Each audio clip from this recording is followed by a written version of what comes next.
But a Church of England vicar, the Reverend Bingo Allison, identifies as non-binary. It emerged this week.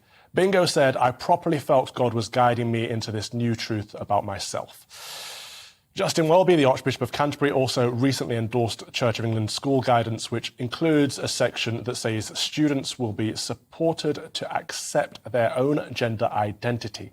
The statement is in reference to primary schools and so applies to children as young as 5. The Church of England denies that their guidance calls for children to be affirmed if they identify as transgender. So is the established church losing its way and straying from its traditional beliefs about gender, or is it keeping up with the times? Still with me is broadcaster Darren Grimes and writer Rebecca Reid. So I'll start off with you, Rebecca. What do you make of it? I mean, it's difficult, isn't it? Because you never want to impugn what somebody else feels they're being called to do spiritually, and it's not really for me to say God didn't say that to you.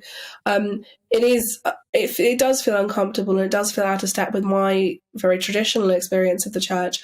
However, I don't think it can be a bad thing that they're trying to be accepting, and they're trying to be responsible, and they're trying to be modern. But ultimately, the real problem is that I'm not sure the Bible really addressed much to do with trans issues, because I'm not sure that many people were dealing with trans issues at the time.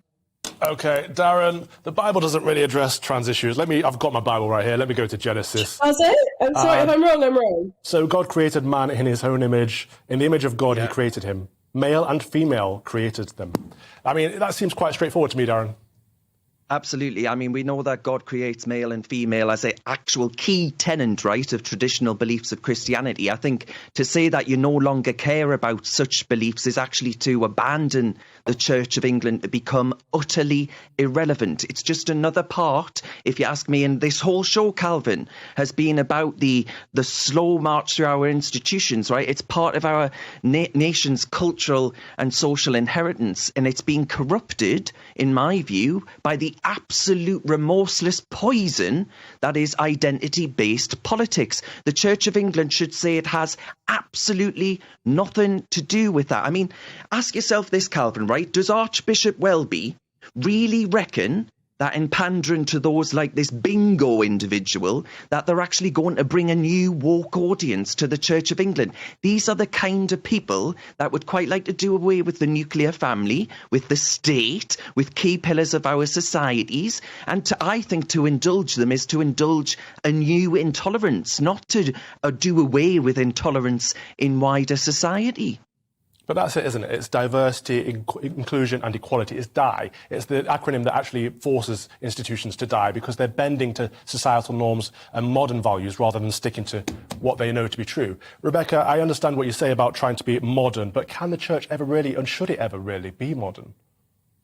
So when I was at university, there was a church in Bristol which had a sign outside which said, I'll get the wording wrong, but it said something along the lines of, "We want you to know that you're welcome regardless of your sexuality, gender," and they listed everything. And I became very estranged from my faith because I was in a polyamorous relationship and I was having a lot of sex and I wanted to be able to do those things. And therefore I felt like it was one or the other. Therefore, I had no place in church, no place having a relationship with God. And actually, that church in Bristol made me feel like it was okay to want to try to explore both.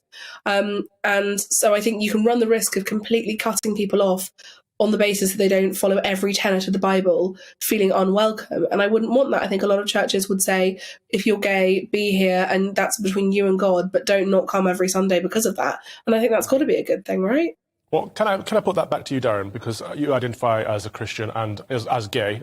I'm saying identify, you are these things. Now, surely a church should be recognising that certain things are to be strived for and certain things are to be avoided, and that you can include people and say, you're welcome to come as you are, but expect to change. Is that not the difference?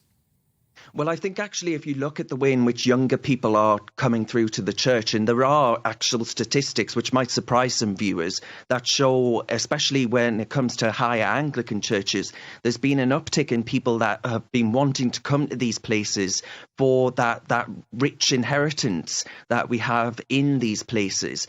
And I think that actually comes down, Calvin, to people seeking to belong to something that's bigger than themselves, right? Away from the modern day culture wars causes sort of narcissistic identity politics and so on and so forth. But if the church seeks to imitate Calvin, seeks to imitate the world of Twitter and the West's new craven pursuit of a focus on issues that simply don't matter in life,